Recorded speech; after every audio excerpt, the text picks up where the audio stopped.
पूजा पाठ आदि कार्यक्रम में ज्यादा विश्वास करती हैं। एक कहानी है माताओं बहनों, ध्यान से सुन लेना आप लोग। एक गांव में माता जी रहती थी और माता जी जो थी उनका एक लड़का था। तो माता जी बहुत पहले से सोच रखी थी कि जब उनके बेटा का विवाह होगा तो सबसे पहले हम अपनी बहू को लेके मंदिर में जाएं। बेटा का विवाह हो गया, बहू घर में आ गई।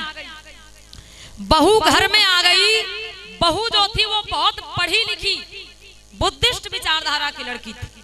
पूजा पाठ में बिल्कुल विश्वास नहीं करती थी। अब बहू जैसे घर आई, रात बीती, सुबह हुई, तो माता जी ने सुबह सुबह आदेश लगा दिया, बहू तैयार हो जाओ, आरती की थाली सजा लो, मंदिर चलना है। अब बहू जो थी वो कभी मंदिर गई नहीं, पूजा पाठ में विश्वास करती नहीं थी। अब वो क्या करे, पहली बार सास माता ने कोई आज्ञा दी है, उल्लंघन भी नहीं किया जा सकता भाई। तो बहू ने क्या किया, तैयारी कर ली, चल पड़ी। मंदिर में पहुंच गई। बहुत बड़ा मंदिर था माताओं बहनों, और मंदिर के मुख्य गेट पर दो बड़े बड़े शेर बने हुए थे। बहू ने जैसे देखा बड़े बड़े पत्थर के शेर बने हुए, दौड़ करके अपनी सास अम्मा को पीछे खींच लिया और बोली, अम्मा जी आगे नहीं जाना। अम्मा जी ने कहा क्यों? बोली, अरे देख नहीं रही हो कितने बड़े बड़े शेर बैठे हैं, ये हमको तुमको खा जाए। तो सास अम्मा बोली, लग रहा बहू तो पागल मिल गई। हमने सुना था बहू बहुत पढ़ी लिखी, होशियार, चतुर, चालाक है, लेकिन ये तो पत्थरों के शेर को बता रही खा जाए। तो सास अम्मा बोली, बहू तुम्हें दिखाई नहीं देता है, ये जो शेर बने हैं ये पत्थर के बने हैं, और पत्थर के शेर किसी को खाते नहीं है। इनको तो इंसानों ने बनाया है, इनको तो लोगों ने बनाया है, और पत्थर के बने हुए शेर हमको तुमको कैसे खा जाएंगे। सास अम्मा दौड़ती हुई गई, शेर के मुंह में हाथ डाल दिया, बोली देखो को खा रहे हैं। अब बहू थोड़ा आगे बढ़ी, सास अम्मा आगे आगे, बहू पीछे पीछे और आगे बढ़ी। तो बहू ने क्या देखा कि एक जगह बहुत बड़ा पत्थर का सर्प बना हुआ है। जैसे बहुत बड़ा सर्प, सांप जैसे ही देखा है माताओं बहनों, तो बहू ने फिर सास अम्मा को पीछे खींच लिया। बोली, अम्मा अब आगे नहीं जाना, ये देखो कितना बड़ा, कितना विषधर सर्प बैठा है, सांप बैठा है, ये डस लेगा हमको तुमको। तो अम्मा जी ने फिर सर पे हाथ मारा कि बहू तो पगल ही मिल गई, हमारे लड़का की तो किस्मत ही फूट गई, ये पत्थरन के सांप का बता रही डस लेंगे। तो सास अम्मा बोली, बहू ये पत्थर जो है, ये सांप जो है पत्थर का बना हुआ है, और पत्थर का बना हुआ सांप किसी को डसता नहीं है, इसको तो इंसानों ने बनाया है, ये किसी को नहीं डसेगा।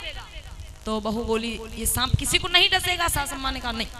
आगे बढ़ी तो क्या देखा, एक जगह पत्थर की गाय बनी हुई थी, और पास में छोटा सा बछड़ा भी बना हुआ था, ऐसा लग रहा था ये दूध पी रहा है।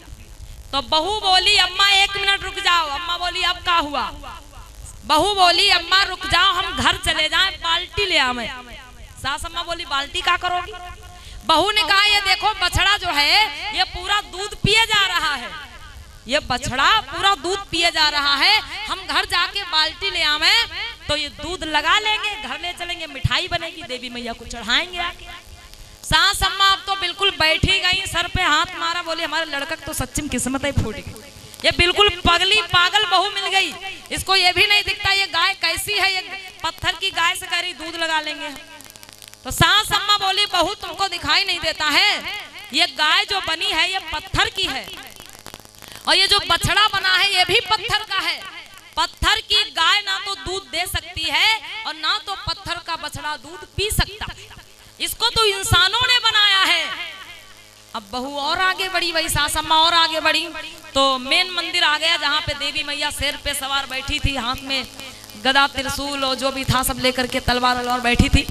तो जैसे मंदिर में पहुंची, माता जी ने प्रणाम किया, पैर छुआ, अब बहू से भी बोली, बहू ऐसा करो पैर छू लो, आरती उतार लो, और जो भी तुमको मांगना हो देवी मैया से मांग लो, जो मांगोगी सब तुम्हें मिलेगा, सब मनोकामना पूरी होगी बिटिया, जो भी तुम्हें मांगना है सब यहाँ पे मांग लो, सब कुछ मिलेगा। तो बहू ने बड़ी ध्यान से पहले उस प्रतिमा को देखा, चुनरी उनरी हटा के, फिर उसके बाद में जो आरती की थाली हाथ में लिए थी उसको पटक दिया। तो सास अम्मा बोली, बहू ये क्या कर रही हो, देवी मैया नाराज हो जाएंगी। बहू फिर बोली, अम्मा जो हम बोलेंगे, जो हम इनसे मांगेंगे, ये हमारी बात सुन लेंगी। सास अम्मा ने कहा, हाँ ये देवी मैया है, जगत जननी है, सब कुछ सुनती, सब कुछ जानती है, जो भी मांगोगी ये तुमको देगी, मनोकामना पूरी करेगी। तब बहू फटकार लगा के बोली, अम्मा अभी तक तुम हमें पागल बताती चली आ रही, ये देवी मैया काहे के बनी है, तुमको दिखता है ये काहे की बनी है? तो सास अम्मा बोली बिटिया बनी तो पत्थर की है। तो बहू बोली फिर जब बाहर पत्थर का शेर हमें खा नहीं सकता, माता बहन समझना इस बात को।